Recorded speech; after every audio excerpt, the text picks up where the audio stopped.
Shamar, you ready? Yes, sir. All right. All right, Shalom. Shalom. First and foremost, we want to give all praises, honor, and glory to Yahweh, Bahashem, Yahweh Shai, Bahashem, Rakakadash. Double honors to the elder apostles of Great Millstone and salutations to the elect. We're the brothers of Great Millstone, Miami. And, as the title of the lesson says, our testimony on Yawakal, who you see on the screen, NonStop on your block, 777. Okay. Just to put it out there plainly for you new believers in the faith that's watching, and you're hearing the controversy that's happening, and you may be siding with this guy. You may have some sense of sympathy for him. You might admire him as we did, as many brothers have because of his, work ethic, and doing the work and everything like that. He has a very compelling personality. So we understand how that can get, you may very well be deceived by this individual. Okay. But we're here to let you know that this man right here is a wolf in sheep's clothing. Okay. And we're not saying it out of malice, out of strife, or even out of holding grudges or trying to get our lick back. No, this is a crazy, demonically possessed demon. Right. Okay. All right. And he tries to play the role of being cool one moment and gaining your trust. And then once he gains that trust, he'll bug out and do something extremely malicious to break it, and have you all messed up in the mind thinking that you're in the wrong when it's really him. Right. Okay. So, with all that being said, watch out for this nigga and stay the hell away from him. Right. Okay. Stop you people on the comment board, taking his side and commended him, talking about he might be one of the 12 and he's a man of the Lord. Shut that bullshit up. Shut up. Because you didn't have the interactions that we did with this man. A lot of y'all don't know what's going on. And I remember the second time that he was down here, the old heads of the state, Karatazar and some of them other niggas that left, okay, even they themselves, because we had a council after the situation with this nigga that we dealt with the second time he came down to Miami. We had a council about him. And even those wicked niggas, Karatazar and them, that are no longer in Great Millstone, warned myself and the other heads of the camp who used to be part of the camp at the time about this nigga. So he has a track record going back even before we even met him. Right. Okay. And the brothers from San Fran can attest to that. Okay. The brothers from Dallas can attest to that. The brother Gabar Ward from New York, New York State, he can attest to that. Gabar Howard can attest to that. Seattle. Seattle? Yeah. Shit. Yeah, he was there initially. He started off with them. Right. So he has a track record of being a demon. Right. Okay. All right. So we're not making this up. Right. And the scriptures say out of the mouth of 2 or 3 witnesses, let every word be established. So those who questioning why these videos coming up is through the spirit and power. How about Yahweh Shai?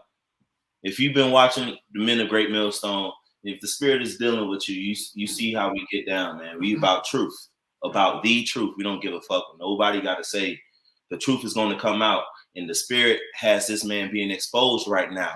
So don't out of the mouth of 2 or 3 witnesses. You think we finna just make up these things as being said about him?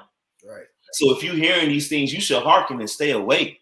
It's serious. You don't want to be around a person like this. You don't want to be in the vicinity with them. Right. Hey, bring out the scripture real quickly. Just to show that, these brothers are not lying, because the scripture talks about, okay, he just did. Not lying. And that was just something that, he just, we want to wild brother, man. That was a video. See? This is the book of Ecclesiasticus, also known as the book of Sirach, chapter 7, verse 12. Devise not a lie against thy brother, neither do the like to thy friend. All right? So we understand the scripture very well. So this is an actual testimony from brothers that witnessed this man, okay, change his whole spirit, okay, from with a dark energy, as the blood Ash would say, So this is an actual testimony, but I wanted to bring that out because we know the scriptures. We know we can't be lying against his brother. Right. We know that. All right. This is not a lie. All right. You got it. And like the bishop said, the main reason for this, for us, bringing this out is because, like you said, he's very deceitful, okay? And he will manipulate your mind like he did ours, and if you out there and you want to side with him, we'll change the channel. This is for, like everything else, this is for the hopefully elect, so that the hopefully elect are not swayed by this guy. And that's what this is all about, because he offended us years ago. Right. This had to be back fucking 2017. Right. And even in that situation, he was lying and everything, which we won't get into it, switching up his story and shit, bearing false witness on us and stuff like that, and then claiming that we bearing false witness on him, like but you weren't supposed to be down here in the first place. Right. Hey, go ahead, bro. I got a precept. Because Lloyd had mentioned, you feel me, there's a lot of individuals on the comment board and stuff like that siding with him and saying that he a man of the Lord and stuff like that. Well, this is Sirach 6 and 7, because a lot of these individuals don't know anything about this individual, but yet they're being hasty to credit him. All right, not doing their due diligence of knowing, all right, his background of what he had did or anything. This is Sirach 6 and 7. It says, if thou would get a friend, prove him first, and be not hasty to credit him. All right, and again, man, all right, a lot of these dudes out here are just siding with him, saying he's a great dude or things like that, but they ain't never prove him, bro. They ain't proven to see what his track record is. Why is he not with the camp that he was with before anymore? Why is he not in Great Millstone anymore? They're not asking those type of questions, man. All right, and there's a reason why he's not in Great Millstone anymore. There's a reason why he's not in the San Fran camp anymore, man. Okay, and then and we unfortunately witnessed some of those reasonings why he's not around the body anymore, man. Right. God. Did y'all have any precepts? Any other precepts? Go ahead. It's First Timothy chapter 5 and verse 22. All right, it says, lay hands suddenly on no man, you will be partakers of other men's sins, keep thyself pure. So you gotta prove a friend before you take them and stuff like that. Right. Because we was just, when we first come in, he was on fire. He was like a world star. Everybody was getting views and stuff. So we like, oh damn, he's a man of the Lord, But then he come around us, he's got a totally different spirit, man. You're not supposed to lay hands on no man's son. Right. Now I want to get this, and because the scriptures also say try the spirits. You're supposed to do that with anybody. So anybody young coming into this truth, you're supposed to try the spirits anyways and see what the hell going on, because you do have to follow the correct teachers. Now you got to find out who they are. Now, the men of Great Millstone from Apostle Tahar on down, those are the correct teachers. So just as IUIC got on, or you hear how Apostle Tahar and Apostle Bar tell you how Nate was back in the day, some shit in the day, the same shit, man. So now you got younger elders, like the younger elders under the apostles and brothers who now at this point been grown in this truth. We got experiences with this guy, man.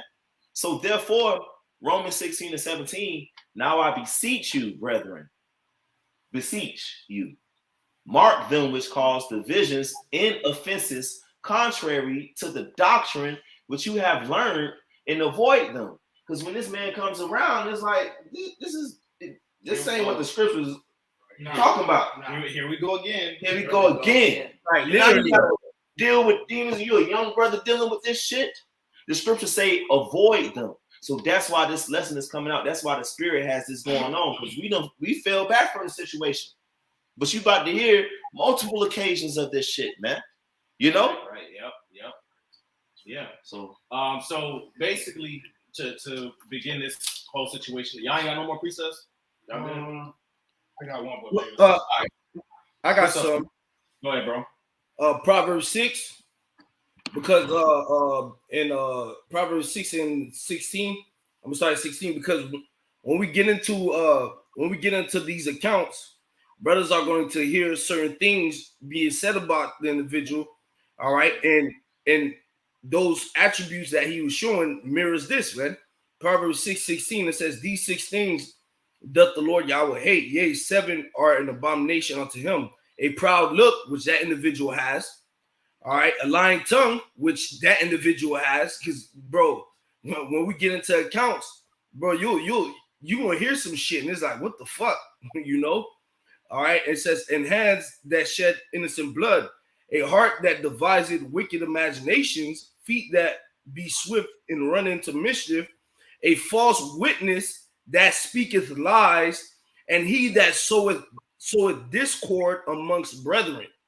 All right, which is what that dude was doing, man.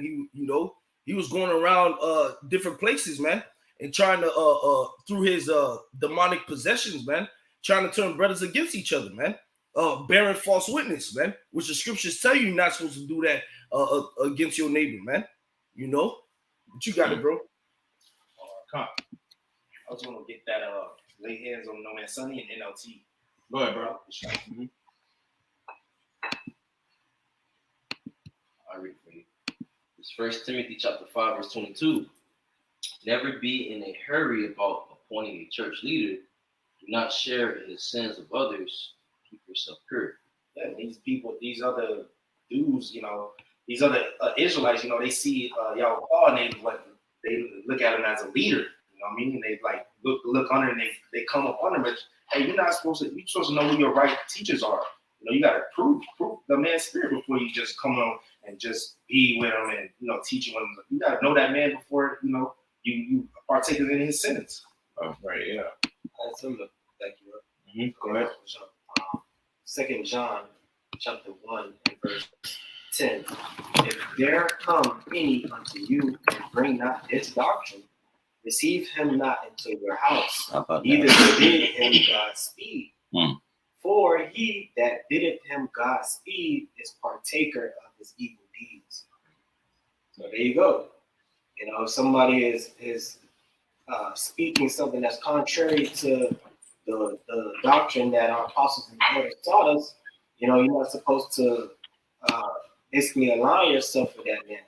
Right. Okay, you're not even supposed to pray for that man. You're not even supposed to bless that man because you basically put yourself in that same line of fire that person is in. Galatians 1 said, "Let them be a curse." So this part, what you bringing out right now, this is what's going on still currently. Right, him bringing in the other doctrines, man. Mm-hmm. Okay, so going down memory lane, I guess. When we first met, Yawakal, that had to be back. I want to say back in 2016. Correct me if I'm wrong. Around that time. And at the time we had different camp leaders, and they knew that he was coming down, but everybody else in the camp didn't. And of course we held camp. I believe the Tampa brothers came down as well. We held camp. It was a big super camp, a mighty camp, and then camp was over, and we hung out with him after camp. Everything was smooth. Everything was cool. There was no suspicion. There was no suspicious activity. We vibed with him, and he was normal. So that was a very joyous experience for us. I'm saying? We met this elder brother we've been watching for years, and So by the time the second time he comes around, we coming off of the back of our first experience with him. Which was favorable, which was good. It was a great experience. We was freestyling, rapping, and everything. You know what I'm saying? It was no problem. But the second time he came down, that's when things started getting bugged out. Right. Okay. He showed up to the camp house that we had at the time, and we saluted him.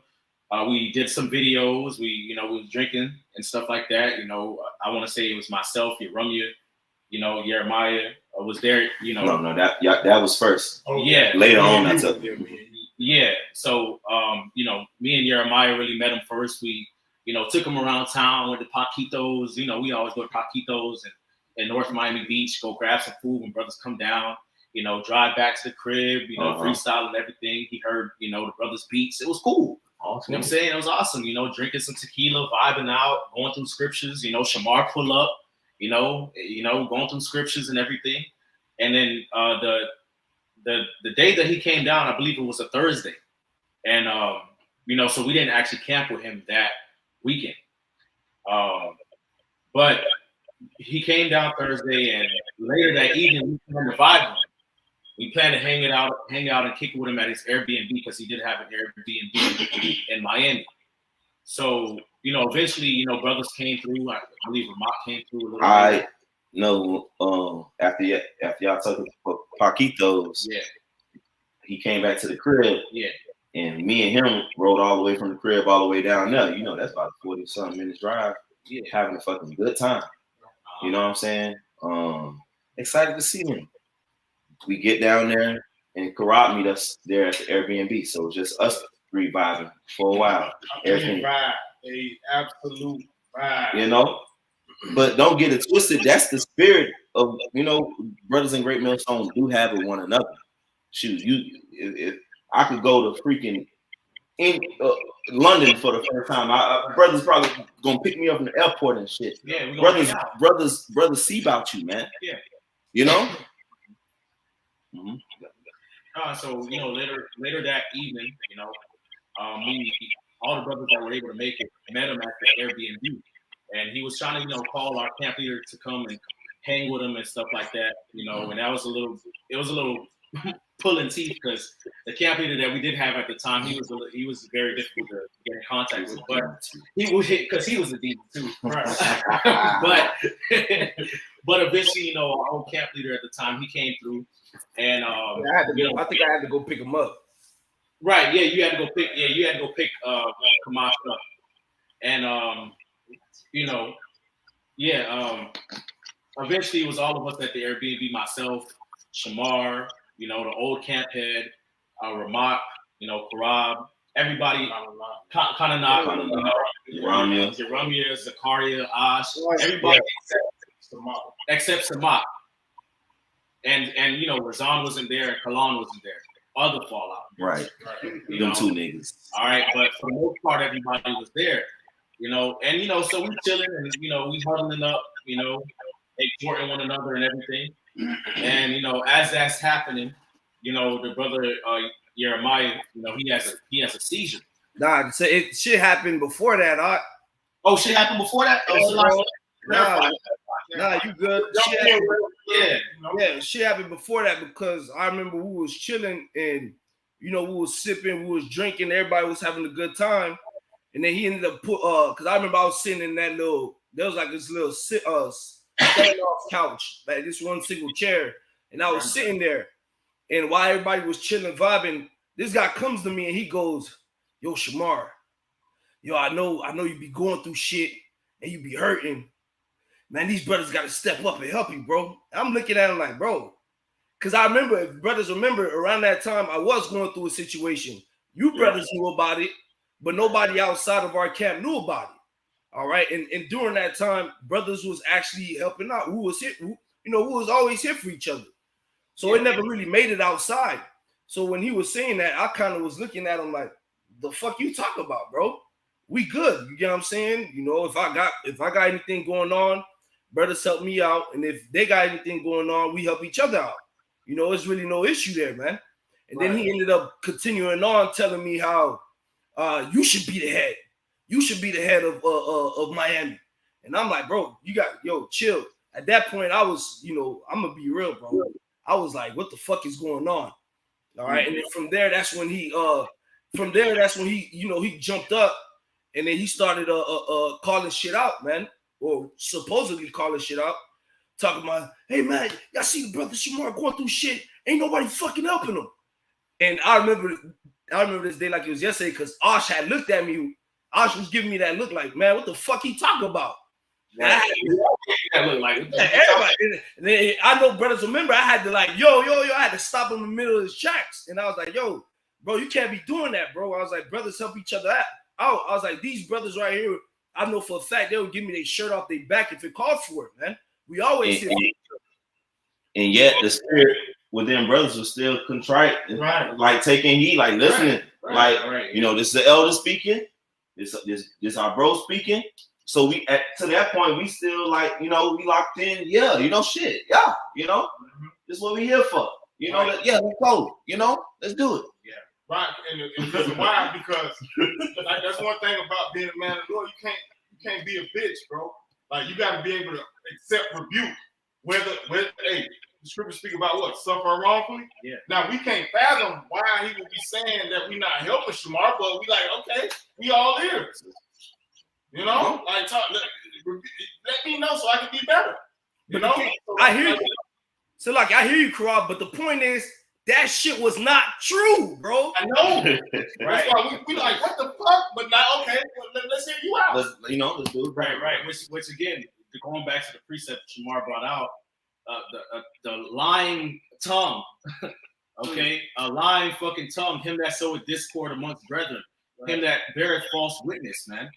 Okay, that's what he was doing, and you know, as the story progresses, and even just his disposition in general, man, that's what he was always doing, trying to pit brothers against each other and murmur and whisper and shit, and trying to incite and you know, cause railing and contention. That's his spirit. You know, he's into that shit. You know.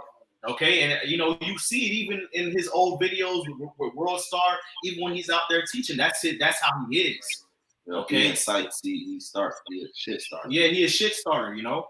Did you want to say anything more, Shamar? Yeah, because after that situation, that's when he kind of was like, all right, you know, he ain't really even apologize at that moment for saying shit that was not going on, but he was just like, all right, we're gonna switch the topic. Then that's when he started going around telling brothers that we gotta be able to check each other and brothers can't be bitch ass niggas and shit like that, bro. Yeah, and by the way, he got in my face, like this close to my face, and said to me, hey, Karab, don't be no bitch ass nigga. And at this point, I was like, hold on, man. What? You know, I'm a man now. You know what I'm saying? Like, he in my face. Mm-hmm. So I look him right in his eyes and I say, tell me how I'm being a bitch ass nigga. And it's like, instantly, I'll never forget it. It's like that demon that was working in him, it backed off and he just turned away to the side. And that's when I acknowledge, like, some man right. You know, something's going on. You know? Yeah, let's shoot. Let's continue with the progression of the testimony. Mm-hmm. Right. Because you had that with Shamar, right? And then what was it soon after? What happened with Yawakal? Yeah, because that's the point. Because it started off with him doing that shit with me, and then he started calling everybody bitch ass niggas, and that's when you could tell that demon was really activated. Because not too long after that, Sly just fell on the floor, bruh. And Sly was going through a seizure. And I remember, Eric, you know, we was all just like, what the fuck going on? And I remember this shit like it was yesterday because what it was, Award, my little brother. You remember when I used to tell brothers how when he was younger, he would catch seizures here and there. And I would have to, you know, turn him to the side. So I remember when Slide fell on the ground, the first thing I ran to go do is turn Slide on his side. Because I was like, before he swallowed his tongue, put him on the side. And then once we put him on the side, you know, we standing over Slide. We about to start praying for the brother. Then this nigga just start calling everybody bitch ass niggas. He's like, man, you see fucking bitch ass niggas. Y'all see the brother on the floor, nobody helping the brother. You a bitch ass nigga. This, that, and the third. Woo, the bam. And then that's when he wanted to, let's pray for the brother, bro. Right. He didn't say. He said he was calling brothers bitch ass niggas. Right. Yeah, he was. He wasn't saying don't act like when he was calling brothers bitch ass niggas. Right. Yeah, he told me that after he had called me one. Right. It was like reiterating, hey, Karab, don't be no bitch ass nigga. And at this point, I'm offended. It's like, you can show me how I'm a bitch ass nigga. And I wasn't speaking carnally. I'm just saying, you accusing me of something. Tell me how. I said, man, you be a bitch ass. Yeah, you be a bitch ass. after all that. Right. Because I'm like, is this a game being played right now? That's what we thought at. Because all right, after that happened with Yawakal and Yawakal fall on the floor, and like brothers trying to give the space and Shamar is taking action, like brothers like right there. He like, y'all ain't helping. Like, what the fuck is we supposed to do? Like, we are helping, we here. We can't just crowd them. You know, then we can't just crowd him, we need oxygen. So he just going on, he's going crazy about brothers, you know? And this lasts until what?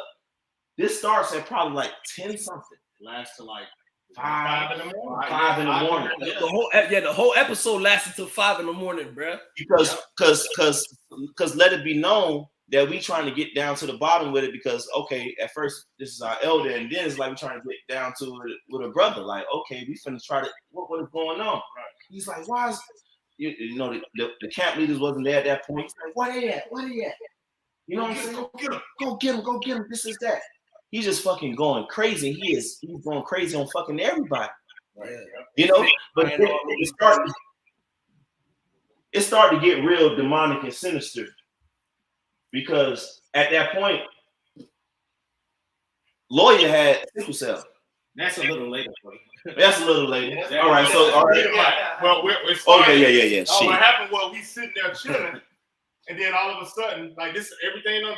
After he called us a whole lot of bitch ass niggas. After he had his seizure or whatever. Yeah, he drinking water. Right. So all of a sudden. He just stand up. Yeah, man. I'm going back to Fort Myers, man. Yeah, I'm an Edomite. Yeah, he said. Yeah. Dog just start packing up his shit. I'm an Edomite. We like, yo, what are you talking about, bro? Like, bro, you ain't no Edomite, dog. You like, nah, bro, just fuck off me, man. You fuck off me, I'm a fucking Edomite. And he started actually saying the Lord was going to destroy him, bro. Yeah. He said, I'm not right. He said, I'm off. Bro, we actually started praying for this man. Yes. We got together and formed a circle and started laying hands on him. And as we praying for him, he looking at us saying, nah, it's not gonna work. It's not gonna work. Yes, he kept saying that shit, bro. He kept saying that shit. It's not gonna work, bro. I remember that. That's what actually happened, y'all. I ain't gonna lie. Once he said that I'm an Edomite shit, I was like, yeah, fuck everything he said tonight. Fuck everything he said. This thing he didn't say he an Edomite. So his psyche ain't right. Yeah, this shit demonic, bro. But you know, it was it happened because my bad, I don't mean to cut you off because by the time he was doing that, I'm an Edomite and all that shit, Kamash had ended up there. So now this guy, Yawakal, is trying to leave his own Airbnb. I think he had ended up breaking the table in a bottle of tequila, fucking off in that shit, bro. So he's trying to leave his own Airbnb, and what it was, that was when Kamash was like, nah, don't let him leave. Because I remember Conor Knock ended up standing in front of the door and blocking it off, man. All right, and we was trying to calm him down. You know, Kamash was trying to figure out what to do because he didn't know what the fuck was going on or how to handle it, man. He was trying to call Karatazar. Karatazar wasn't answering. He was trying to make different phone calls to try to situate try to figure out how to regulate the situation, man. All right, and brothers remember, it got to a point, I got fed up, man. I'm like, man, I'm finna go home, bro. He like, and then he like, no, ain't nobody leaving. I'm like, bro, this is this man's Airbnb, bro. Where is he gonna go? He's in Miami. This is not his city. We're just here wasting time. We can't get to him. Obviously, he's drunk, bro. Leave him be and let's get the fuck out of here, dog. All right, but long story short, that shit ain't fucking work out. And they come to find out, this man ended up losing his fucking keys, because that's what ended up making us stay till 5 a.m. because we was trying to help him find his fucking rental keys, man, which he left inside the rental, bro. Yeah, off the drink, man. You know, and also, I give credit where it's due, and just to show how erratic his behavior was, the old head of this camp told, I believe, Ramak and somebody else to go in the kitchen and hide all the knives. Yep. That's how serious it was. We went in there, we hid the knives because this shit was crazy, bro. And we young brothers in this truth. Our current camp leaders weren't camp leaders at that point. We young brothers, you know what I'm saying? And the camp leaders ain't give a fuck. Karatazar ain't fucking available, who was head of Florida at the fucking time. Yeah. This man went off and it taught us a lesson. Like, we had him on a so to speak. Right. This our guy, Right. Yeah, we had esteem for him. Yeah, we had an esteem for him, for real, man. Brother, I know Shamar Karab will have relationships with him. Like, we'll be at the gym, you'll be talking to him and shit. He say Shalom. Well, the first time he came down, he reached out to me on Instagram, and I was the one who linked him in with Kamash and Razan, the old camp heads. But by that time, me and him had to develop the rapport. Yeah. You get what I'm saying? So he felt confident enough that he could tell me, and because they, like we said, we couldn't get in contact with the niggas.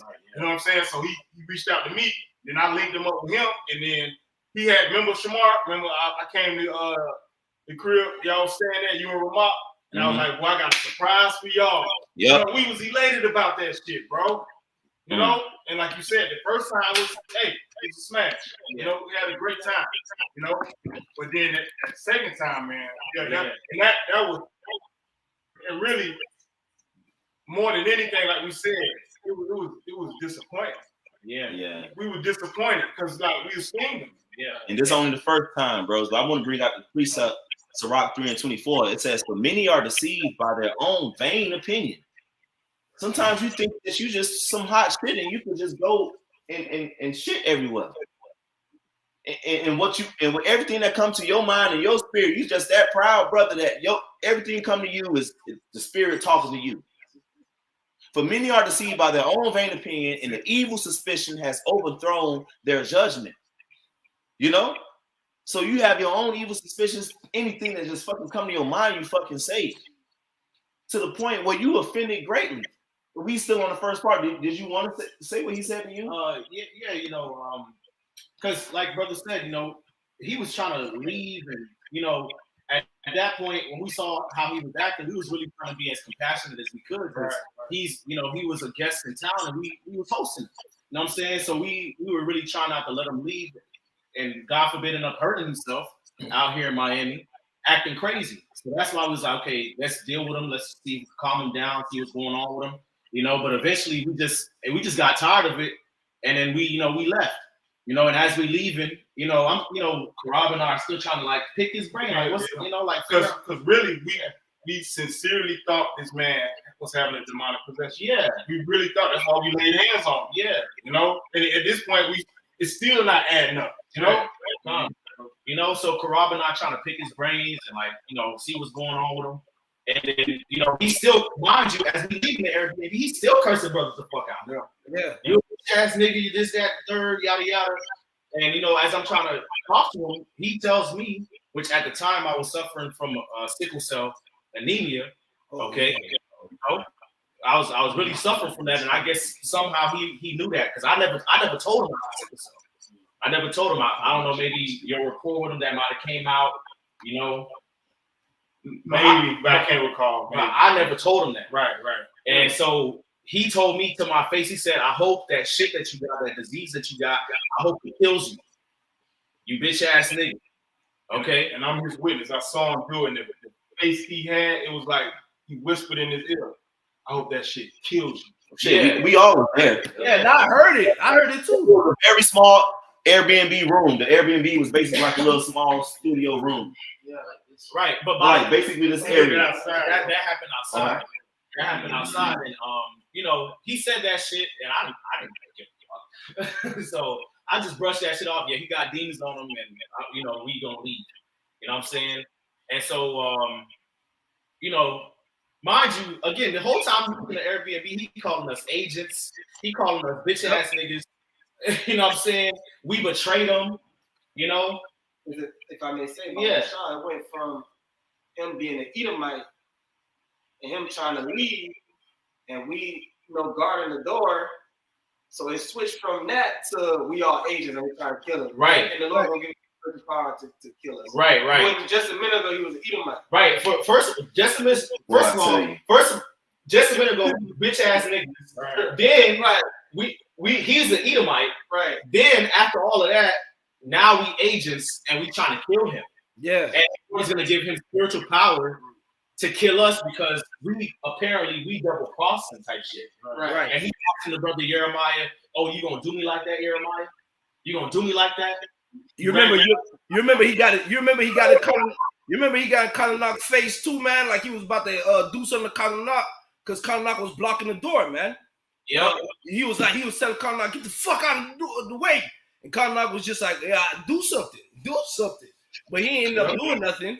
But, you know, he was in the brother's face, like, damn near about to fight the brother, man. You got the right one. I ain't gonna lie to you. That, bro, hey, the Lord put a heavy spirit on Kalanak because if that would have happened like 3 months prior. Yeah. Probably you were dead, Lamar, man. Knock him out. That's crazy. Yeah, that that shit would have been over with, bro. Because Connor got a record of knocking niggas out. But we ain't being carnal or nothing like that. You know, Yeah. But, I'm saying. That just goes to show you, though. That just goes to show you when that event happened. We like Lawyer mentioned, we was very concerned as a body because even him and Kanak faced, like you mentioned, 3 months prior, shit would have been different. But at that moment, you could even Kanak was damn near concerned. Like, nah, you ain't going nowhere. I'm not moving at all. You're not gonna leave. You're not gonna go out there and do nothing crazy or idiotic. You're gonna stay right here. You know what I'm saying? Right. So the spirit was on brothers to really be blameless. Mhm. That's why we didn't leave till 5 o'clock to make sure this man is safe. He's saying he's an Edomite. He's saying it's all over with, like some crazy shit. So we trying to block him from going out in Miami because you can't do no crazy shit in Miami, especially where he at. You could get your fuking issue like that, man. And You know? I had to be up at 7 to go to work the next morning. Right. I left there at 5, so I didn't Right. get home till like 5:45, 6. Right. So that's the first. Oh, you got it. I was gonna bring out precept. Ephesians 6. Hey, he had spirits on him. That's what we battled. The Lord had to build us up in the spirit, you know. But Ephesians chapter 6 and verse 10 says, "Finally, my brethren, be strong in the Lord and in the power of His might.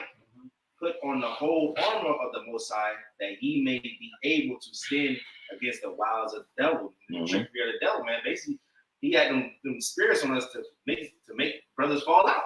And I don't believe in the Lord, man. And niggas did fall out over that. Right. Because if that week. that week. Yep. Mhm. Oh yeah, that same week. Yeah. Come on. It was too much on.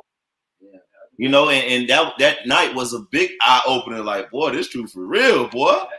Yeah, you know, shit, you dealing with this. Right. I got something. This is Book of Proverbs, chapter 16. I'm gonna start at 27. An ungodly man thinketh up evil, and his lips there is as a burning fire. 28. A forward man soweth strife, and a whisperer separated chief friends. Right? And that's what he's trying to do. All right, causing contention, spreading rumors. All right, spreading hate. All right, to try to break brothers up, man. All right, and we're young brothers. You know, I wasn't there, but when the next day, because we were supposed to, you know, have a whole weekend thing. Right. I saw brothers' countenance. They looked disappointed. They're like, man, you know, and basically told me what went down. And I was like, damn. Well, you know, and the first thing what I said, I was, see, that's why we got to stop that drinking. But and you kept saying, nah, it's deeper than that. It's deeper than that. Right. And it was. But that's what it's It just enhanced his enhanced it. There you go. because Right. all that drinking, the constant back-to-back drinking. Right. Look, man. I was gonna say this. That's why they call liquor spirits, man. All right, because if you're not right in your spirit, and you go to drinking, bro. That shit is just gonna activate whatever demons are on you, anyways, bro. That's why you be seeing a lot. Like you said something. No, it's like it, bro. Okay, come. That's why you see a lot of individuals out there when they get on the drink. If they're not in the truth, they get on the drink. That's when they become this super mighty superhero. They think they can fight everybody. They think they could do all that. It's because those spirits activate on them, man. Yeah, and that was what's happening with that dude. But do you drink and call yourself an Edomite? Hell nah. So, all right, this is like the brothers GMS, the elder GMS Hawaii, Gabar, man. Yawakal was a tornado of demons. The Tasmanian devil. How you do it? There you go. A tornado of demons. That's what it was. So the next night. No. Yeah, because you really got to tell them about the council, bro. Right. So basically, even before I even get to the council that happened, the thing with Yawakal, just based off of like interactions with him and interactions I've heard that brothers have had with him, the thing is that he'll have it in his mind to come amongst brothers, amongst younger brothers, and sow discord. But to hide that that's his intention, he'll start drinking a lot to hide and be so that he can have an excuse to say, oh, the alcohol got the best of me and I don't remember what's going on. But really prior to that, the interaction, that was his whole intention from the jump. The nigga is a demon, period. Okay, to me personally, when I analyze the situation, because it's happened multiple times with him. Seattle got testimonies about him. Dallas. San Fran got Dallas, Miami, West Palm, Tampa got testimonies about this nigga, man. Okay, so it's not to me personally, just discerning through the spirit, using my discernment the best I can. It's not the alcohol. He is a intentionally malicious demon. I got a And he precept. tries to play situations the best they can to hide his malicious intent. Okay, and in this case, and in other cases, he tried to say, oh, you know, the alcohol and things of that nature, when that's not really what it is, man. The nigga's a demon, bro. Right. Here's on the book of 1 Samuel chapter 24, verse 13. Because if I could recall that night when he was coming at us the way he was, his speech was not slurred. No, not at all. That's why we couldn't. We were like, was he drunk? Because you know when you drunk, it's no slur. Like his speech was just like it was when he was sober. Right. You know, because you know Yawakal has the gift of gab. He's very eloquent, very eloquent. Like he doesn't stumble on his words, very clear. You know, punctuations, everything. Like this nigga's like on point when he speaks. Right. So as the situation is happening, after you know a little bit of drinking or however much drinking brothers was doing, his speech was still clear. He knew exactly what he was doing. Nah, that room got sober as fuck. Yeah, it wasn't. You remember that spirit? It wasn't about no drink or nothing. That shit got sober as fuck. This shit started probably 10 o'clock, even maybe even before, and lasted till 5 o'clock. That room got sober as fuck, man. Yeah. You know, and that it was going down. You know, and with all of these testimonies and what happened, what followed, I want to bring out this 1 Samuel chapter 24. Real quick, it just came to my own. Forget it. And another thing I remember, he kept saying, because we were supposed to go out that night. Yes, we were. Yep. That was the plan. Right. And he kept saying, nah, we just gonna keep it in. He said the demons are right outside his door. He kept saying he did say that. He did. Yep. Well, really, the demon was you. Right. Okay, and it is you. Go ahead, bro. Let me get this precept. 1 Samuel 24 and 13 is King David speaking. It says, as saith the proverb of the ancients, wickedness proceeded from the wicked, but my hand shall not be upon thee. You got a track record of wicked shit and you keep doing it, you wicked. Yeah. And brothers need to stay the fuck away from you. Anybody who's sincere about being saved. Right. Now, if you want to be a top 10 Israelite and be on the camera and, you know, and for Lucas' sake or whatever, all right. But if you're sincere about being saved, you know, and putting yourself around the men of Yahweh Shem Shai, you need to stand far from him before that piano fall on your head too. Right. You know? Yeah. Just straight up. We're not gonna sugarcoat. Right. So you know? So basically, you know, leading up to the council that we actually had to have about this nigga, I want to say that night, if not early morning, you know, as everybody was, you know, going their own ways, trying to get away from that nigga, I called Elder Tazaiwan, and you know, it was that night. He didn't pick up, of course, because it was late. So I called him the next morning, like as soon as I got up, I called him the next morning, and he picked up, and I told the Elder Tazaiwan, because we had met the Elder Tazaiwan prior before, you know, this whole situation happened. You know, I called Elder Tazaiwan, and I told him, I was like, you know, we need counsel on the situation. We need your advice, etc. You know, whenever you have a chance, you know, give us a call and everything like that. And he was like, okay, cool, yeah, you know, come.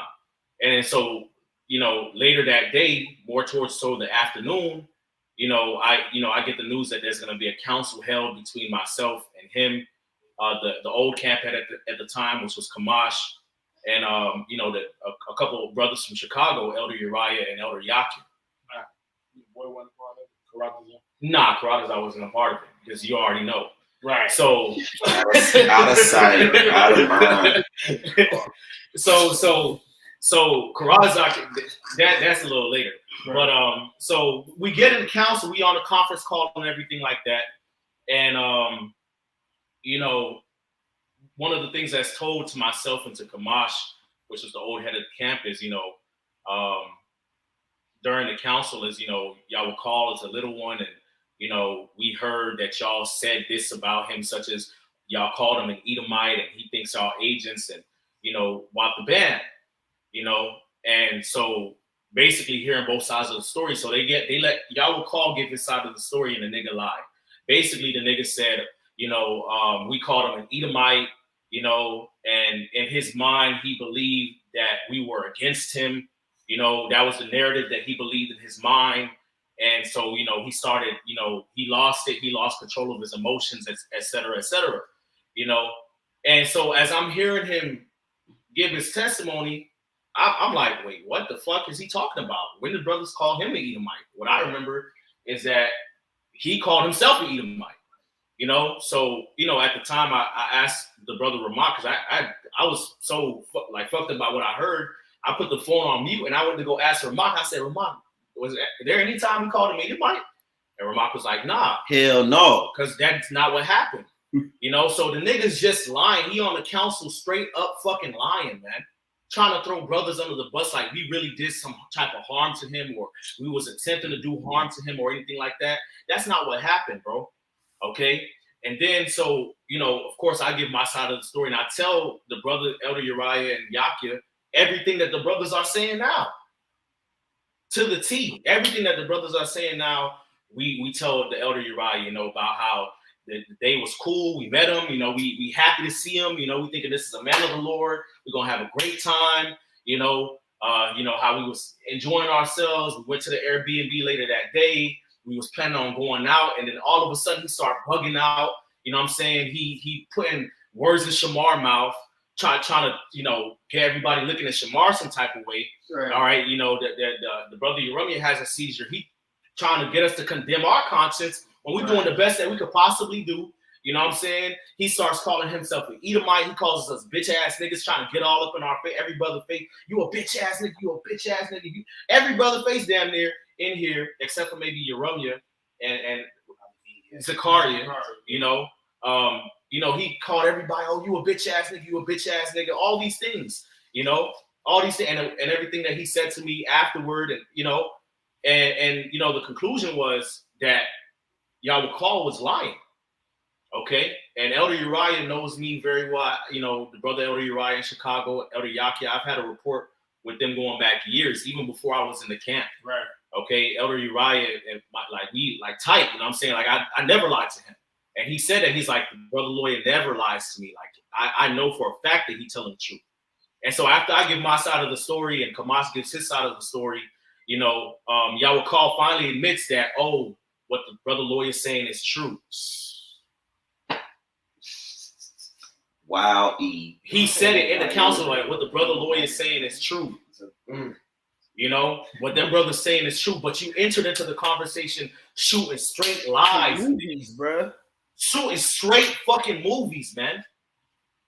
And then by the end of the conversation, now that you cornered, because I guess he didn't anticipate that, you know, I had the rapport with Elder Uriah the way I did. He probably didn't anticipate that, so he thought, okay, I'm gonna fucking lie on these niggas. On a young bro. You know what I'm saying? I'm gonna set them up, psych. You know, and shit blew up in his face, man. You know, come to find out, you know, later down the line.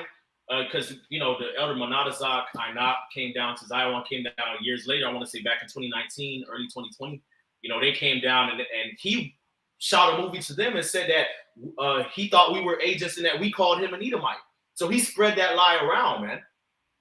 Okay. But you told us, after this first account, right, that we're talking about, remember the next day, we saw him at the hotel that he was at. The hotel that he was at, drinking again, bro.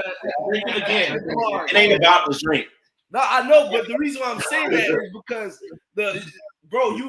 you was just at the Airbnb, drinking, and you flipped out, and then the next day after you sat here and lied about brothers on the phone, you back at it again, bro. But here's the thing. He said he apologized to every brother. So why would later on you go on and lie? Right. When you sat there and you apologized to every brother saluted you one by one. I remember this shit. I remember this shit, man. It was late at night. We went there to, you know, to say shalom to the brother and leave. Right. We couldn't hang with him. The order was, all right, y'all can say shalom to him and leave. Right. And that's what we did. Right. And look, I even got in trouble. I got rebuked. Because I was the first one there, you know, and I'm still showing that level of compassion, like damn, like trying to pick his brains. Yeah, like that's my guy. That's my guy, you know what I'm saying? Like, damn, what's going on? So I'm the first because he was at a hotel close to me. You know, I'm the first one down south. So I go and link up with him. I sit there. He buy me a drink, buy me a couple drinks, and he tell me, he say, "Yeah, man, a half-ass apology. Hey, man, you know, hey, I don't know, man. It's just, you know, I just felt like somebody there was out to get me." That's what he said. That was his apology. He was suspicious. Yeah, I don't know, brother. It just felt like somebody was out to get me. You know what I'm saying? So then these brothers show up, and then he salute everybody, and every brother say salaki. I mean, he say salaki to every brother, whatever. But it was half-assed. And then the word was that we were supposed to go salute him, get the apology, and leave. I was still finishing that drink that he bought me. You know what I'm saying? And chopping it up with him. And then when I left, and then the next Monday, that's when Kamal told me to say, "Hey, bro, you were still there. You should have left." And to be honest, I was just trying to, you know what I'm saying? Like, something ain't right, man. You know what I'm saying? I'm really trying to feel this brother out. But the warning was, hey, this guy unstable. You need to get away from him. Yeah. And that's what the heads was pushing to us, like, get away from that guy, man. Right. And the reason why that was, which I can't even really fault Kamash or the other camp heads, so-called camp heads at the time, because I want to say maybe even the next day, because the reason why we went to go to Yawakal at his new hotel, because all of a sudden he got a new hotel. The reason why we went to go get that apology and say our piece to him at the time was because we were told by the old heads of the state, Karadazar, and a council that we had about Yawakal that, hey, look, just go apologize to him and leave. But we letting y'all know that, mind you, Karadazar, it wasn't right. Okay, right. He himself he ain't right.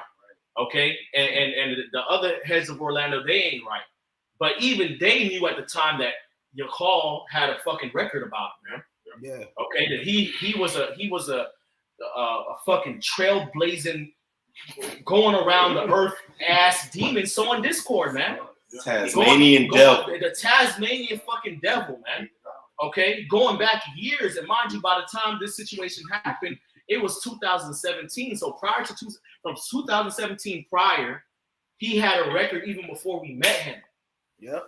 And that's why Kamash was acting the way he was acting. Like, yo, this man has a record. Stay the fuck away from him. Hey, keep him away from y'all. And that was wise advice. But of course, being young in the faith, being patient. The brother was still in Great Millstone. We was long suffering. He was still in Great Millstone.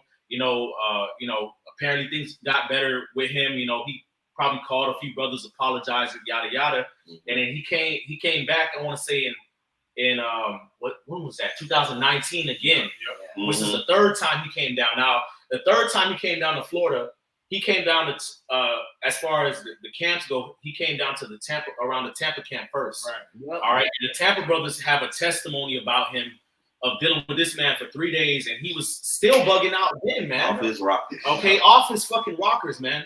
Okay, saying that he might be King David, or just bugging all the way out, man. You can't turn left. Everything got to be right. You got to turn right. The head from Tampa, he said that I don't know if it was Ash or Mayan, but he would go around and just curse people out on the street randomly. Call them bitch, asshole, like just randomly, just disrespecting people on the streets. When the scriptures say you gotta be peaceful with all men, impossible. And we wonder why they come to camp. So usually they prompt. Right. Yeah. Asha Mayan prompt as fuck. They come. You get to camp late. And when they come up, you got to know Asha Mayan. It's the face. It's the facial expression that Ash give you. That's how you know something is up. He'll give you that look like brother. You know what's going on, bro. Hey, Mayan, he got that straight stale face at all times. And when I say I was to ride down, brother, that man TV face like. Yo. Yeah, the Chihuahua smile. Yeah, he's like, hey, brother. Wow, brother. That's all he said. It was wild, brother. Say this man played the same song the whole way down. Right. 4-hour drive. 4-hour drive, bro. Whole time. So what song was it? Oh, you got it.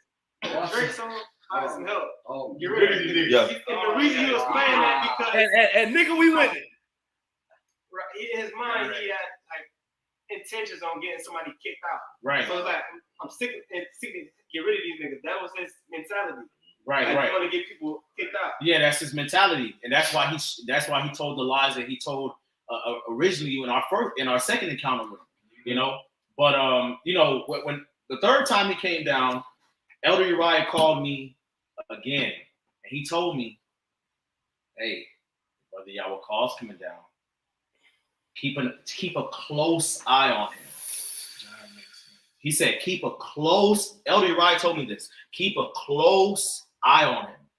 Keep a close eye on him because he got a very, very peculiar spirit, you know. And you know, so watch him, you know. And what's up, brother? Like before you get to what happened at camp, because I think you finna go there next, right? Well, nah, but go ahead, bro. Nah, because I was gonna mention because you remember you had ended up telling brothers that he was coming down. Yeah, like a couple of days prior, and yeah. I tell you this, I know for myself when I heard that, I ain't gonna lie, bro. Jake was pacing in the house. I was low key bugging out because I'm like, damn, this dude coming down again. He had already caused these problems, so the Lord had placed it in my spirit, and I ain't gonna lie, I went on the fast, bro. I went on everybody in the camp did. And we didn't even tell each other. Nobody knew about it. Nobody knew that any of us was going on this fast, but it was like the Lord placed it in all our spirits to go on a fast as a unit, to keep us sharp against this dude, bro. And really, the spirit was like, so it could go well, Right. you know, because what happened the first time? All right, he's coming back the second time. Shit, it's gonna be good this second time. Right, We ain't fasting because we like he you know, we supposed to be on our ones and twos, of course, but we like he's coming down. Lord willing, let it be. Right. Let it be cool. Let it be your pop. And when you fast, when you afflict yourself, you're doing that for you. You're trying to make sure you're on point. Right. You know what I'm saying? You know? He comes down and we you know, we excited, and we even showed extra excitement to see him because, like, you know, all right, we finna nip that shit in the bud. Fuck that last time. Right. We finna vibe good this time. We come up to camp with the and I ain't gonna lie, I'm young. We get, you know, we trying to match his energy a little bit, but it's like, you know, it was still a little bit too much, especially when you think of it in hindsight. Yeah. But even prior to the camp, you know, because we were anticipating the Tampa brothers to come down as well. So I'm calling him throughout the day to see, okay, where are you brothers at? Trying to get a gauge of his time and everything like that. And so what he was doing is he was trying to really, you know, get those Tampa brothers to drive all over the place in the hopes that they would miss camp. Because he knew that he wasn't supposed to be down here. On camera. Okay, and on camera. He was suspended. We didn't know that. Okay. So you know, by the time he finally does come down, he's at camp late, and that was obviously weird because the Tampa brothers are very prompt and on time, but they were late and they coming at us with weird energy because they like, damn, y'all don't even know what we experienced, you know, which we didn't. And so, you know, we holding camp and everything like that, and we like, oh, you know, you calling shit, you here? What's up, brother? So he sensed that you was about to open up the floor for him. Yeah. So he said, "Hey, Karal, take me to the bathroom." Right, I know. Yeah. I was about to say it. Go ahead, bro. So we leave camp, Shamar. You know, where you go, the spot you used to go to, the egg. Yeah. We went that way. So we go that way, and mind you, at this time I don't know that you can go into the egg spot to use the bathroom. So we walk around the whole block and say, "Oh no, we can go here to the Granja." You know, which was on the other end of the block. Yep. So we go on the Granja, you know, he go in the bathroom, like, weird, because I went to use the restroom, but he in the stall, he talking to me. I'm like, hold on, man. It's got code violation, man. You know what I'm saying? So, you know, anyway, we leave out of the bathroom, but as we walking, he telling me, hey, the elders speak. I'm like, what you talking about? He's like, yeah, the elders know Gadawan, he's off. They trying to make it like I'm the one that's off. But now the elders are seeing that Gadawan is off. And I'm like, what the fuck are you telling me this for, bro? And Gadawan, that's my guy. Elder Gadawan, like, That's our guy. And he telling me, oh, yeah, he's off. The elders speaking now. He said, oh man, it's gonna be a lot of say it ain't souls. A lot of brothers gonna fall out. Brothers that you think he's pushing that energy at camp. He pulled us to the side. He talking to us. He said it's gonna be a whole lot of say it ain't souls. Like what? What energy you on, bro? If I say something about the shop, we left out the first time, the first fiasco. He when he was bugging out, he said that Gadawan was an agent too. Yeah, he did. Oh, He did right. on Airbnb.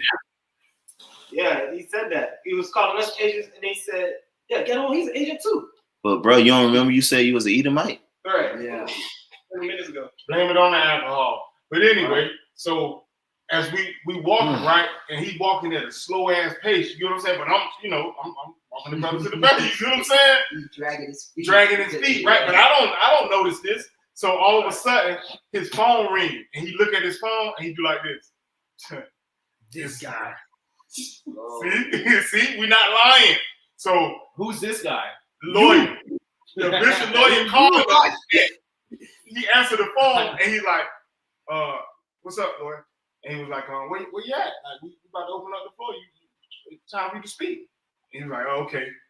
And the reality was he was trying to stall out so he don't have to speak, so he wouldn't get on camera. Right. So that the elder somebody would see him. And sure enough, Yeah, he still had to get on camera. Right. And guess what? While he on camera, he's talking shit about I believe about Gadawan. it was Izzy. Izzy kept talking about Izzy. Izzy, Yeah. whoever that is. But he's talking shit about somebody on camera who we don't even know.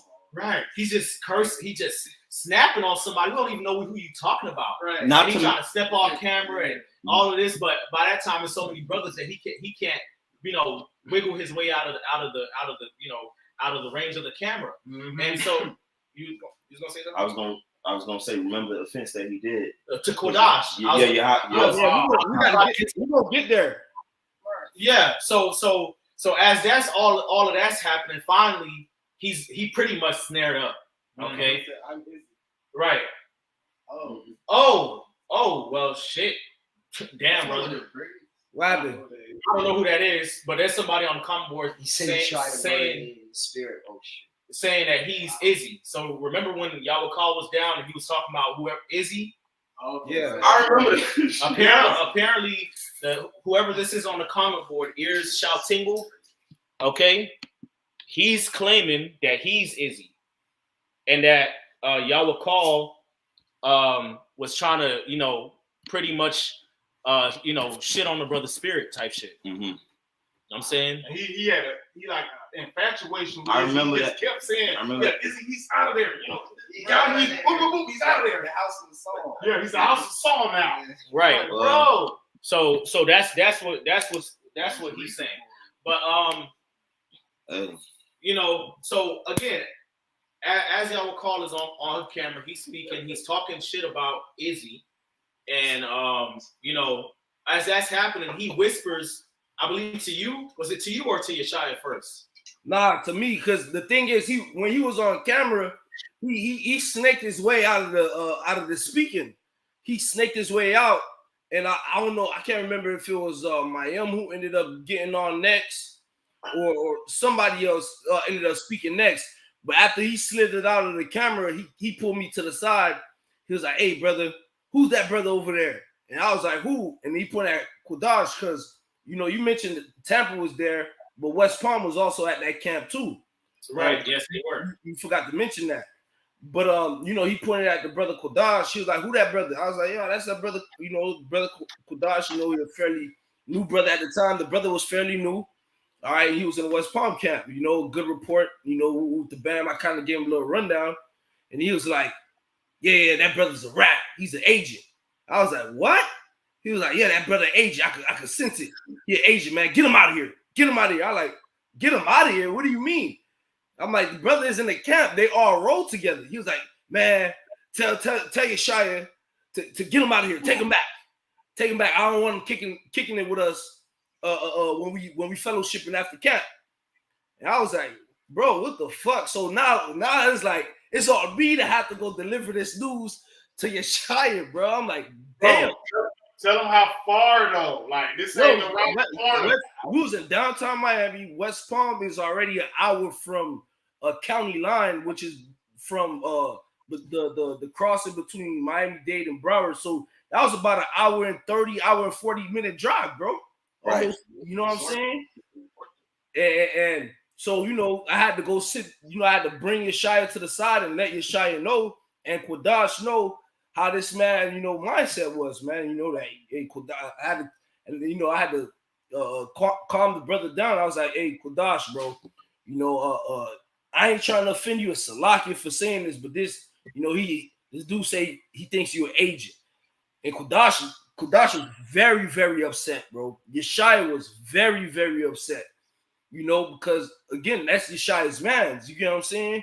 He's like, what the fuck you talking about? And I was like, yeah, this dude said, you know, he feels like Quadash is an agent, Quadash got to go back home.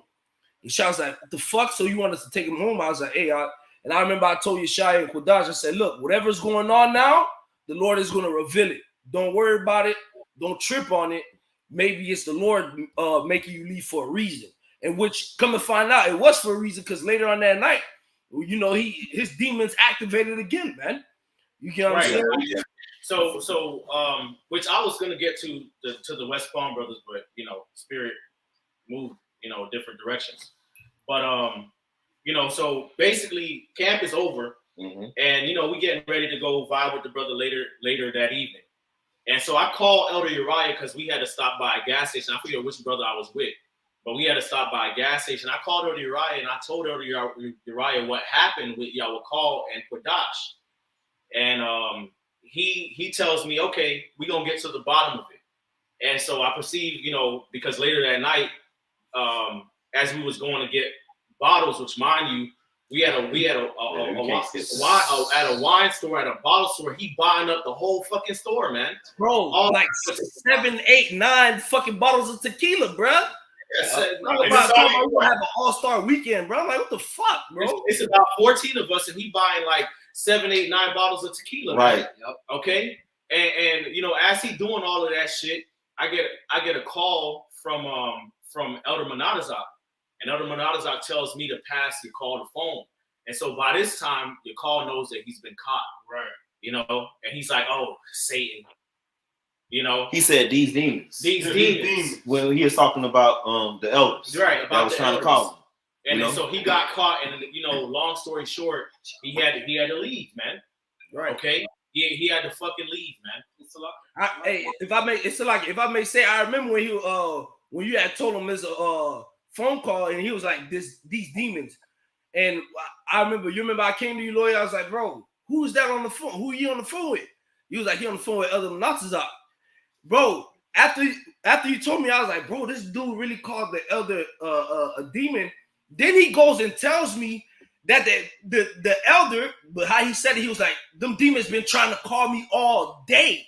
So I mean, from the time he was in the whip, the elders was trying to call him the whole fucking day, and he kept ignoring them and screening them the whole day until they had to go through you to get to him, bro. Right. Yep. Then you did that little weird dance. You got off the phone. I don't know. Some weird shit like that. Yeah. Oh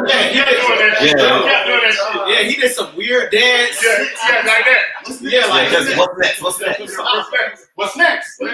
Nah, bro, that shit was demonic, That bro. shit was straight demonic. Real talk. That shit was some You eerie shit. Yeah. But I mean, looking in retrospect, he was just trying to destroy brothers' spirits and get brothers kicked out, basically. You know what I'm saying? The testimony that I believe, who is it that's on the comment board? If you could scroll up, because it's starting to add up, you know. What, that is he? Yeah, basically it says, right, whoever the ears shall tingle, go down, brother. Mm-hmm. It says, if he didn't like you, he's going to get you excommunicated. It's supposed to show. I think you gotta wait a little minute for it to show. It should be. Yep, right. It says if he don't like you, he going to get you excommunicated after following his example and then lying on you. Okay, so that's basically how he is, man. He finds young brothers who probably don't have a report like that amongst the camps.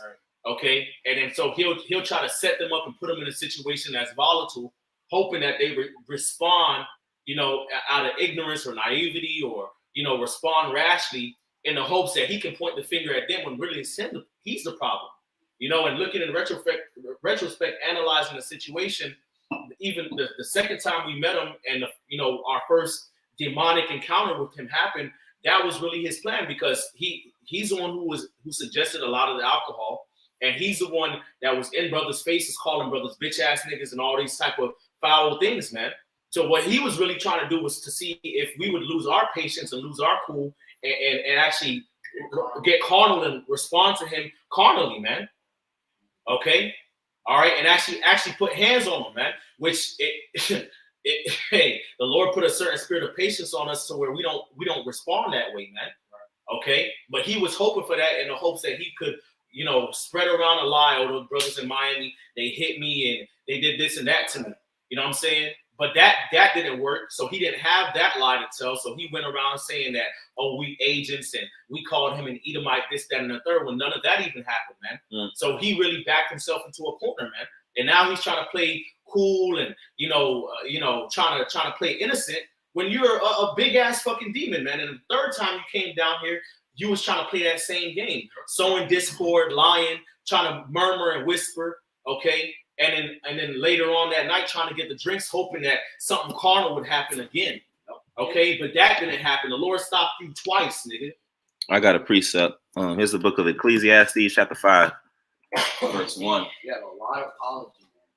Right. You have a lot to. Right. And even the first time he tried to apologize, so that shit was a weak ass apology. Right. Because he even tried in that situation to make it seem like, oh, we somehow was at fault. Right. Because I don't know. I thought one of you guys were off. Like, look, man, Yeshua was to take that brother up to West Palm, and he still drove back down. Right, man. Yeah, bro. That's an hour and 40 there, an hour and 40 down the minutes back. And I met him at the car because we was down at the beach at the Big Pink, and I had to look at my bro and what was on his face, bro. That's a lot of shit you did, bro.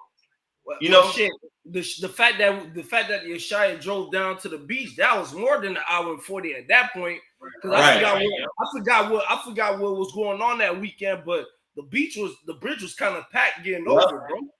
That shit was on one. It was like a game. It was something going on. Was it World Cup? I can't remember. hey, Shamar, actually, this man was on the road like 4.5 hours that whole day because he drove down, that's an hour and 40, drove back up an hour and 40, and then maybe 2 hours all the way to South Beach. So you had to go home after. Right. It was 6 hours. It was a lot of things going on. The World Cup wasn't here, but down when the World Cup going on, period, everybody out and about at the bars and shit. Yeah, it was lit. And it was multiple things going on. Yeah, we happened to be down here that weekend. But Ecclesiastes 5:1, it says, "Keep thy foot when thou goest to the house of the Most High." Nobody could act the way they want to act around brothers. It don't matter who you are. It don't matter if you get called an elder or not. Lord don't play that, especially about his little ones. Keep thy foot when thou goest to the house of the Most High, and be more ready to hear than to give the sacrifice of fools, for they consider not that they do evil. Be not rash with thy mouth. You don't even know this, brother. You saying, "Oh, I think he Asian. Send him up." Beautiful. Damn. Kadash, a beautiful brother, man. Very. I love Kadash, man. And diligent. Diligent, humble. Very humble, very meek. Charitable brother.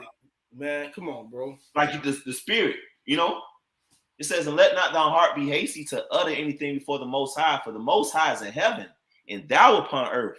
Therefore let thy words be few." And he came with, and he still behaves himself with an authority that's out of order, with different doctrines and, going against things that has been taught, So he's being exposed right now because you can't have that in the house of Yahweh Shem Yahushua. That's dangerous. The scriptures say to avoid it. Mark them. It ain't fucking personal, because we would have been did it then. This lesson. Right, exactly. Right. We been forgave him, we let it go. Right, we let it go. Found out he lied on us, we didn't give a fuck. Whatever. Yeah. Right. Can I bring up that a precept? Because this is the spirit that we were all in.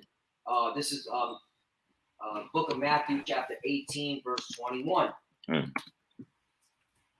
Then came Peter to him and said, Lord, how oft shall my brother sin against me, and I forgive him? Till 7 times? 22. Yahweh saith unto him, I say not unto thee until 7 times, but until 70 times 7. Right. All right. And what the testimonies from the brothers, all right. Hey, that's the spirit they were in, constantly forgiving. All right. Constantly letting things slide. But none of the brothers wanted to bring this topic up. Right. All right. No, we were over it. We were over it, you know, but then, you know, again, the pride in that man's heart. All right. He's just saying things and you know, sowing discourse once again. All right. And then having these weak apologies. Right. All right. You offended a lot of brothers, man. All right. Especially calling a brother who was sick at the time, saying he died from that illness, man. That's hella messed up. That's wicked. And that's wicked. And the Lord did not forget that. All right. And to the contrary, the brother Right. been healed from it. Right. That's right. Okay, It shows you, it shows you where the spirit was at the whole time to begin with. All right. Hey, we grew from that. Yeah. That got some shaky niggas out, and we grew. We had to, you know, we knew like, oh shit, this shit go down. Right. And you know what's bugged out? You know what's bugged out for years, even after the situation, maybe even probably until recently. Brothers didn't know what we experienced with Yawakal. A lot of brothers did not know what we experienced with him, man. Okay, I remember a few days ago I spoke to the Elder Ariala, you know, and you know I done spoke to Elder Yashawamba about the situation. They're like, damn, Right. we didn't know all that went down. You know, brothers didn't really know that we was actually going through all this shit with this nigga, man. Why? Because we let that shit go, man. Hoping that the brother would get better. It would not be a big old situation. Even when he told me what he told me, that shit was a water off my duck stand back, man. I'm still here. Yep. And you looked at me, I'll never forget it. Because that shit, like, that infuriated you. Yeah, that infuriated you wanted to yeah, and I looked at Lloyd, and Lloyd looked at me like, nah, whatever. Like, and then that let my spirit know, well, if this brother ain't vexed about it, you know, like, just leave it alone. But like Samat was saying, that, you know, forgiveness and, you know, trying to be contrite about the situation, and it even extended to after the 3rd time, when the elder told him, hey, get away from that guy. Right. He stayed in Miami for a whole nother week. Right. So I'm on his page. Karab, Salaki, because what you said is on point, because the order had came down for him to go back home. Yep. They told him to go back home, bro. And then we kept seeing this man on Instagram on Miami Beach in Overtown. Of all fucking places to fucking go, Overtown, bro. Right, and that leads me to my point. So I see him do a video. He riding through Overtown, and he was like, "Hey man, Overtown, man, this place is grimy, man. Hey, brothers in Miami that grew up in Overtown, man. It's a blessing that you came out of here, man." So when I saw that, still showing that love and compassion, I reached out to a brother in their camp. I'm not gonna say the brother name. It's a brother that was fond of him. You know how in camps like you and Shamar, me and Ramon, Sakar and Samar, like in twos. There's a brother that he was very fond of in that camp, and I reached out to him and I said, "Hey man, still extending that love. Still, I say, hey man, look, this brother ride around in neighborhoods in Miami that I won't even ride around in, but he don't know." I said, man, if y'all love this man, tell him to stay from out of Overtown, man, and stop riding around through these neighborhoods. Right, and that's out of love because, in general, when people come down to Miami, they come to Miami with the image that the media has of Miami. Right. Like fun in the sun, it's safe, party. You know what I'm saying? It's safe to just go and act a fool and party and enjoy mirth. Miami's not really like that. Right. Like if you catch yourself making the wrong turn and acting a fool, you end up in one of the worst hoods in America and you can die. All right, or go missing, or now strung out on drugs, or a fucking kidnap or something could happen to you. Right. Okay, and so that's why the brother was telling him that, like, yo, let your mans know to get the fuck away from where he at, right? Because there's still in love for this. Yeah, he's still in Great Millstone. He on suspension. You don't never know. You can, I'm not the judge, right? So I'm extending that love. And I tell the brother that, and that brother told me, we don't care. You know, we don't care. And the brother who said this, like if you look in the dictionary under humility, his face gonna be there. You know what I'm saying? I don't really know that brother personally, but having conversations with him and seeing him on camera, beautiful spirit on that brother. He said straight up, like basically in a roundabout way, fuck that guy, man. You know, we hey, nigga can't get it. We moving on. That was his spirit, and that let me know it's deeper than what you can even perceive, Karab. So just fall back and continue to deal with the brothers that's in your camp. That's it. Right, yep. And so, is there anything else that need to be said? I want to say something. Go ahead, bro. Because we mentioned the this apology video, okay? Because he spoke about the video that I did, and he said that the call he got from Adam and Azar, that's when he found out that he was suspended.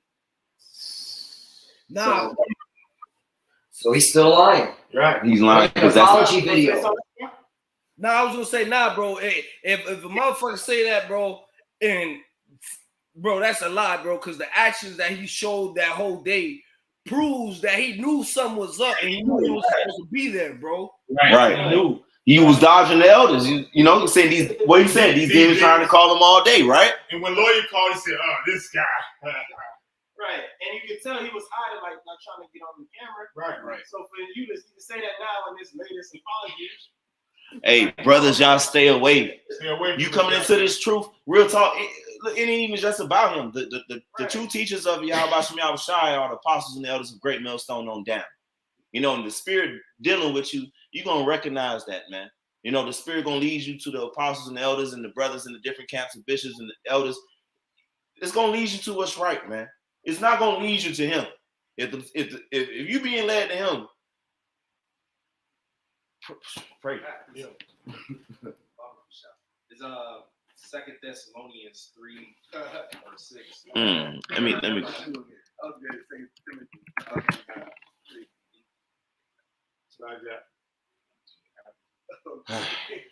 Mm-hmm. 2 Thessalonians 3 and 6 says, "Now we commend you, brethren, in the name of our Lord Yahushua Mashiach, that he withdraw yourselves from every brother that walketh disorderly, and not after the tradition which he received of us." So the men walking disorderly, you gotta withdraw yourself from them, man. All right, because if you truth said don't have no fellowship with wickedness, roughly paraphrasing that, you know, we're not supposed to be.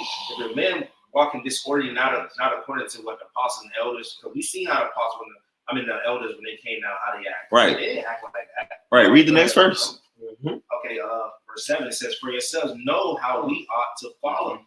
Just like for yourselves know how ye ought to follow us, for we behave not ourselves disorderly among you." That was here. You know what I'm saying? Right. The elders of the Zion, Big Gad, they don't act like that. No, we've been around these men. They don't act like that. You know, different elders from different states. Yashawama, Elder Yashawama, we got to meet. You know, brothers don't behave like that. Young brothers don't come in town and behave like that. Real talk. Right. So Galatians 6 verse 3. "For if a man think himself to be something, when he is nothing, he deceiveth himself." This guy thought he was somebody. Right. That's what it boils down to. Yeah. He was a lover of himself. Right, because he had his business on Instagram that was successful, and you know what I'm saying, brothers knew him off of the YouTube and World Star. He done went viral and all of these things, and you know his YouTube page is you know, it garners a lot of attention that got to his head, man. I ain't gonna lie, boy. After the second time he came down, soon after, like right after he was on Fox News, I'm like, man, I don't know what's up with this guy. Right. Because honestly, the nigga might be an agent. Right. Like he might legitimately be an agent, but that has yet to be seen. But this is some sinister shit going on with this nigga right here. That's just international travel. Right. Yeah. Right. Exactly. I got the NLT version real quick. Come. Verse 3 says, "If you think you are too important to help someone, you are only fooling yourself. You are not that important." You're like Elder Ariella always say that you're not special. Right. You're You're not. not that guy. You're not that guy. Right. You know. Hey, read this real quick. I got enough precept. Second Timothy 3. Yep. 2 Timothy. 2 Timothy 3. verse 1. Wait, let me get It says, "This know also that in the last days perilous times shall come."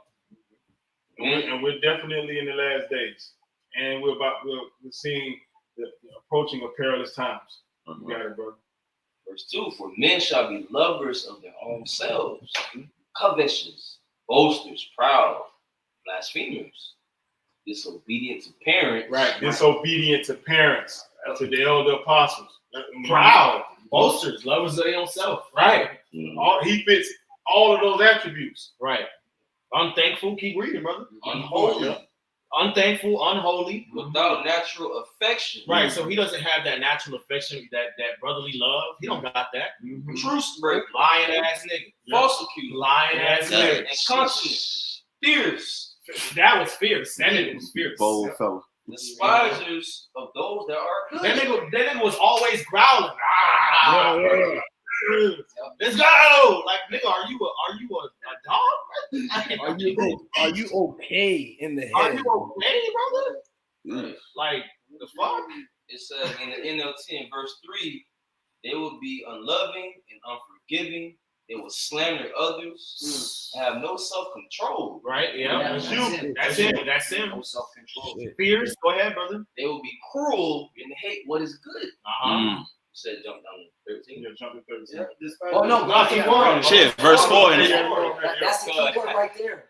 The key Verse word. 4. So like, I just want to point to despisers of those that are good. They hating brothers. Yeah. Right. You don't want to see evil come upon men that's doing the wicked Yawakal. Right. Verse 4. Traitors. Yep. Petty. High-minded. Lovers Yep. of pleasures more than lovers of God. And that's what it is. He don't love the Most High. Right. Because if you did, you wouldn't treat his men the way that you've done. You've lied on from elder apostle to her on down. So brothers that had just came into this faith. He's an agent. Man, that hurt so bad. I could imagine the mindset Shamar had to develop to go to tell that brother, man, hey, this brother think you're an agent. Can you imagine the ride? Man. Yeshaya told me about that ride, man. That was one of the most if the brothers up there end up doing their own videos, they could give that testimony. But when I spoke to Yeshaya, I remember he told me that was a painful ride for both of them, man. You know? Read verse 5, Bubba Kashad. Verse 5. Having a form of godliness, but denying the power thereof. From such turn away. Because you see him on the highways, nonstop on your block. He charismatic. So one would think that he godly, man. You get what I'm saying? But the actions and all the the testimonies that brothers have shows you that he's denying the power thereof, man. There's no brotherly love that he shows, man. He's not moving in order. All right. He doesn't have the fear of the Lord. Right. Right. So from such turn away. You get what I'm saying? You brothers got it. And what he did, and see, the Most High, the spirit of Yahweh Shema Shai is going to reveal. Okay, you can try to hide all you want, but you're going to be exposed. Okay, he is not a man of God. He is not. Okay, what he did was ultimately learn this word inside out. Okay, what he did was actually get, and somebody that knows him personally told me this. He actually got flashcards of scriptures. He would write certain things down and got flashcards and would study them flashcards all day and all night. Bro, it's the Bible. It's the Bible. It's the Bible. Because I remember when he came down, Samak had just got that came before he had this. When he Okay. first, this from an elder. Elder told me this. Okay, Like when he was back in the Seattle camp, he would get flashcards and he would study them flashcards all day and all night. And is it wicked to have flashcards? No. But I'm saying that to show that, because dudes will watch him, and that's the reason why we're doing this. Because if you don't know, you'll watch him and like, oh man, he's eloquent. This man knows his stuff. Well, guess what? The scriptures say wisdom is the principal thing, but with all I getting, get understanding. Now, he has the wisdom of the scriptures, but really, what is wisdom? Knowledge that is applied. and he does not apply it. He just knows it. He just sits there and studies it like a student. And that way he seems like he knows everything. Right. Okay? Like we just read, heady. You know? And that's how he became heady. And then when he got this Bible right here, he saw that Bible on the cooler at camp when we came back from that walk. Yeah. Put it like this. He saw it right here. He said, whose Bible is this? And I'm like, I don't know. One of them, I say, like 3 or 4 brothers got that sword. He's like, same sword I got. And hindsight being 2020, he like, oh, how they know the secret? Right. Well, he told I said this is my Bible. Right. He said, oh yeah, that Bible's good. All right. And he looked at me like in a certain way, like, damn, he knows the precepts, because all you gotta do is memorize the precepts. This is from Cambridge. Right. All right. So he that's how he's able to, break down the scriptures, because you just memorize the precepts. Right. And that was the icing on the cake. Yeah. Because remember the flashcards, maybe 10 years ago, Mm-hmm. he was studying them flashcards. So when he ran across that, game over. Mm-hmm. Hey, You said one from verse 13. Yeah. Finish this. Hey, Lloyd Bond, What's up, brother? check your phone out. I already did. The brother said that he was gonna fall back. Okay, all right, come. I actually already called him, brother. All right, come. This is 2 Timothy chapter 3, verse 13. Evil men and seducers shall wax worse and worse, deceiving and being deceived. Right. And that's exactly what he is. Evil man, a seducer. He seduced a lot of brothers. Okay? Which means what? He added up a lot of offenses. And guess what? He's waxing worse and worse. Giving half-ass apologies. You know what I'm saying? The brother Gabar Yahweh, did his video, he misspoke. Right. And just like Elder Yashawama said, you the one at the murder scene, they got evidence on you, but they said you had on a blue shirt and you actually got on a green. Right. Well, technically, I didn't have on a blue shirt, I had on a green shirt. But nigga, you was there, you did it, nigga. Right. The idea of apology is to admit where you went off. All right? Openly. Like telling a brother that he should die from that disease. You need to admit that. Yeah, I said that. I'm sorry. That's an apology. Right. I got one more precept. Hey, I got a precept. Bubba Kashaw, let me get it real quick. Proverbs 18 and 19.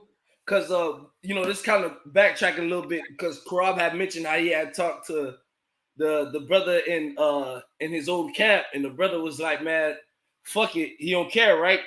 Proverbs 18 and 19, a brother offended is harder to be warned than a strong city.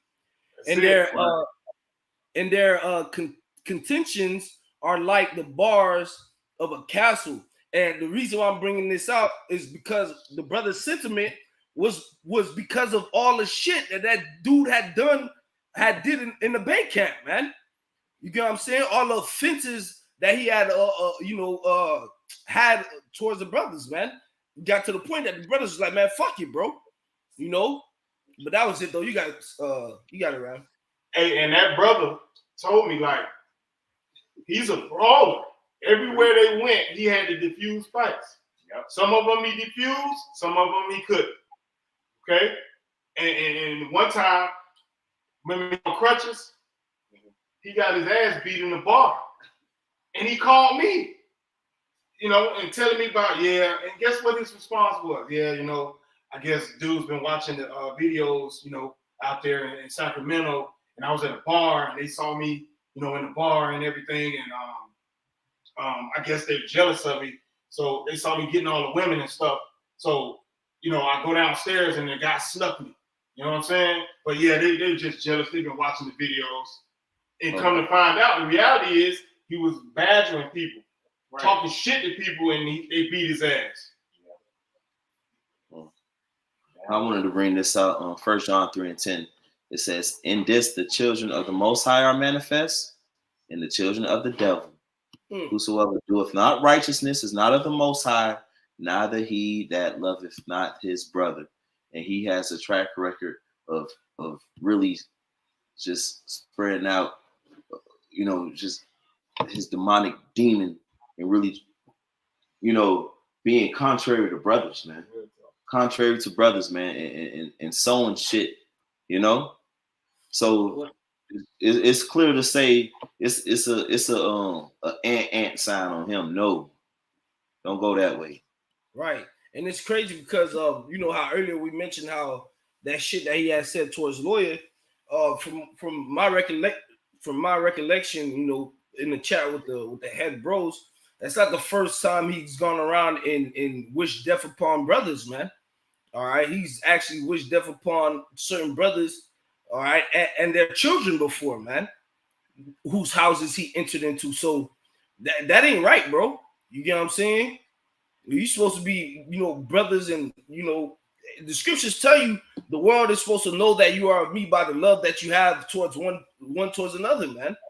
And wishing death upon a brother that's really in treating you well, man. That's not the right way to move about it. The scriptures even tell you when you enter into a house, if you find peace there, you're supposed to let your peace rest on it, bro. Here it is, brothers laying you in their house and dealing with you in a kind manner in the spirit of the Lord, and you repaying them with wishing death upon them. That's not the right spirit to be in, bro. You know? Right. I'm starting to think, just looking back, because it's like he had a real proud. I'm not gonna say had. He has a very proud spirit on him. So you know, people who have that type of pride and ego, they have a very fragile self-image. So whenever he encounters somebody who doesn't mesh with his self-image, or you know, he doesn't like, he got to break that person down. Right. You know, they like, okay, oh, these brothers are in good standing, I gotta break them down. He's jealous of it. Yeah, it's like, he really not a part of it. Right, he not. You know what I'm saying? Like it's like a jealousy going on within him. Yep. You know what I'm saying? Like he wants to be the man. He's that guy. So anybody who, you know, might be of a good report other than him, you know, he has to break down their image to try to prop himself up. Which means that really deep down inside, he's a little boy, man, and you have fucking daddy issues, man. Yep. Okay. And he said it. Remember when he started spazzing out? I gotta go apologize to my dad. Yeah, to my dad. I gotta make things right with my pops. You know, and that's that fucking bullshit, man. That's, you know, one thing about this truth is these scriptures are supposed to seep into your mind and help you out with your psyche, man. Right. Okay. And that's one thing I despise, man. Is somebody who's reading the scriptures of Yahweh Shem Yahushai, and they're not using it to mend your psyche, man. Okay, because that's what it's supposed to do. The word is supposed to heal you. It's supposed to help you put the pieces of your mind together, man.